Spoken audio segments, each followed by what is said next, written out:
എല്ലാവരും ബിരിയാണിയൊക്കെ വീട്ടിൽ ഉണ്ടാക്കിയെടുക്കുന്നവരായിരിക്കും അല്ലേ? എന്നാൽ പിന്നെ ബിരിയാണി മസാലയോ മിക്ക ആൾക്കാരും കടയിൽ നിന്ന് വാങ്ങിക്കാറായിരിക്കും പതിവ് അല്ലേ? എന്നാൽ പിന്നെ ഈ ഒരു ബിരിയാണി മസാല നമുക്ക് വീട്ടിൽ എളുപ്പത്തിൽ ഉണ്ടാക്കിയെടുക്കാം കേട്ടോ. അത് നല്ല മണത്തോടും രുചിയോടും കൂടി തന്നെ നമുക്ക് വീട്ടിൽ ഉണ്ടാക്കിയെടുക്കാം. പിന്നെ വീട്ടിൽ ഉണ്ടാക്കിയെടുക്കുമ്പോൾ നമുക്കറിയാലോ, വിശ്വസിച്ച് നമുക്കത് ഉപയോഗിക്കുകയും ചെയ്യാം. ഇന്നത്തെ വീഡിയോയിൽ ഞാൻ നിങ്ങളുമായിട്ട് ഷെയർ ചെയ്യുന്നത് അതാണ്, എങ്ങനെയാണ് നമുക്ക് എളുപ്പത്തിൽ വീട്ടിൽ ബിരിയാണി മസാല ഉണ്ടാക്കിയെടുക്കാം എന്നുള്ളത്. അപ്പോൾ പെട്ടെന്ന് തന്നെ നമുക്ക് വീഡിയോയിലേക്ക് കിടക്കാം. ബിരിയാണിയൊക്കെ ഉണ്ടാക്കുമ്പോഴേ ആ ഒരു മണവും അതുപോലെ തന്നെ സ്വാദും കിട്ടണമെങ്കിൽ നമ്മൾ ബിരിയാണി മസാല തന്നെ ചേർക്കണം അല്ലേ? അപ്പോൾ അതിപ്പോൾ ഉണ്ടാക്കുന്നത് ഇങ്ങനെയാണേ. ആദ്യമേ തന്നെ ഒരു 6 പീസ് കറുകപ്പട്ടയാണ് കേട്ടോ എടുത്തേക്കുന്നത്. അതിങ്ങനെ പൊട്ടിച്ചിട്ട് ഒരു പാനിലോട്ട് അങ്ങ് ഇട്ട് കൊടുക്കണം. പിന്നെ പൊട്ടിച്ചിട്ട് കൊടുക്കുമ്പോൾ പെട്ടെന്ന് നമുക്ക് സംഭവം റെഡിയായി കിട്ടേ. പിന്നെ നോക്കിയേ, ഒരു 8 ഏലക്കായാണ് എടുത്തേക്കുന്നത്, അതുകൂടി ഇതിലോട്ട് അങ്ങ് ഇട്ട് കൊടുക്കാം. പിന്നെ ഒരു 15 ഗ്രാമ്പുമാണ് കേട്ടോ എടുത്തിട്ടുള്ളത്, അതും അങ്ങ് ഇട്ട് കൊടുത്തിട്ടുണ്ട്. ഇനിയിപ്പോൾ നമ്മൾ തക്കോലാണ് എടുത്തേക്കുന്നത്, അപ്പോൾ ഒരു 5 തക്കോലാണ് എടുത്തേക്കുന്നത്. പിന്നെ വേണ്ടുന്നത് ജാതിക്കയാണ്, അപ്പോൾ ജാതിക്ക ഒരെണ്ണം മാത്രം മതി കേട്ടോ. പിന്നെ കുരുമുളകാണ് എടുത്തേക്കുന്നത്, അപ്പോൾ കുരുമുളക് ഞാൻ നോക്കി ഒരു 1/4 സ്പൂണ് കുരുമുളക് മാത്രമേ എടുത്തിട്ടുള്ളൂ. അത് ഇങ്ങനെ അങ്ങ് ഇട്ട് കൊടുക്കണം.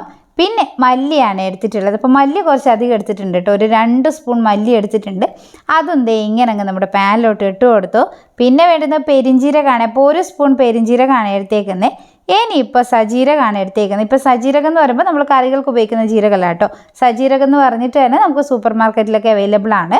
പിന്നെ നമ്മുടെ സാധാ കറികൾക്കൊക്കെ ഉപയോഗിക്കുന്ന ജീരകം എടുത്തിട്ടുണ്ട്, അപ്പോൾ അതൊരു 1/4 സ്പൂണോളം എടുത്തിട്ടുണ്ട്. പിന്നെ വേണ്ടുന്നത് വയനയിലയാണ്. വയനയില ഒരു 2 എണ്ണം കൂടെ ഇട്ട് കൊടുത്തു കഴിഞ്ഞാൽ ഫ്ലെയിം ഓൺ ചെയ്തിട്ട് നമുക്കിത് അടുപ്പിലോട്ട് വെക്കാം. പിന്നെ ഒരു മീഡിയം ഫ്ലെയിമിലിട്ടിട്ട് വേണം ഇത് ചെയ്തെടുക്കാനായിട്ട്.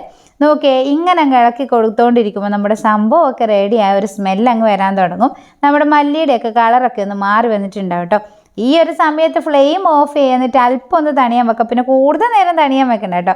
ചെറു ചൂടോടുകൂടി ഇതുപോലെ മിക്സിയുടെ ജാറിലിട്ടിട്ട് നമുക്കിതൊന്ന് പൊടിച്ചെടുക്കാവുന്നതാണ്. അപ്പോൾ ഞാനിതെല്ലാം കൂടി ഇങ്ങനെ ഇട്ടിട്ട് ഒന്ന് പൊടിച്ചെടുക്കട്ടെ. പിന്നെ പൊടിച്ചെടുക്കുമ്പോഴും യാതൊരു രക്ഷയില്ല കേട്ടോ, നല്ല അടിപൊളി സ്മെല്ലാണ്. അപ്പോൾ ഇത്രയേ ഉള്ളൂ പണി. നമുക്ക് ബിരിയാണി മസാല ഇനി എളുപ്പത്തിൽ വീട്ടിലുണ്ടാക്കിയെടുക്കാം. നോക്കിയേ, നല്ല അടിപൊളിയായിട്ട് തന്നെ കിട്ടിയിട്ടില്ലേ? ഇനിയിപ്പോൾ ഇതൊരു നമ്മുടെ കുപ്പിയിലൊക്കെ ഇട്ട് വെക്കുവാണെങ്കിൽ കുറേ നാളത്തേക്ക് ഇത് മതി കേട്ടോ. അതുപോലെ തന്നെ നമ്മൾ വീട്ടിലുണ്ടാക്കിയെടുക്കുമ്പോൾ വിശ്വസിച്ച് നമുക്ക് ഉപയോഗിക്കുകയും ചെയ്യും. കുറച്ച് അധികം ഉപയോഗിച്ചാലും വലിയ കുഴപ്പമൊന്നുമില്ലാന്നേ. അപ്പോൾ ഇത്രയുള്ള പരിപാടി. ബിരിയാണി മസാലയൊക്കെ ഉണ്ടാക്കി നോക്കാത്തവർ ഇതുപോലെ ഒന്ന് ഉണ്ടാക്കി നോക്കുക കേട്ടോ. അപ്പോൾ എളുപ്പമാണ്, സിമ്പിളാണ്, അതുപോലെ തന്നെ നല്ല സ്വാദിഷ്ടമായിട്ടുള്ള ബിരിയാണി നമുക്ക് ഉണ്ടാക്കിയെടുക്കുകയും ചെയ്യാം. അപ്പോൾ ഞാനിത് ഇതുപോലെ ഒരു കുപ്പിയിലാക്കിയതിന് ശേഷം അടച്ചിട്ടിട്ട് ഇതങ്ങ് സ്റ്റോർ ചെയ്ത് വെക്കുന്നുണ്ട്.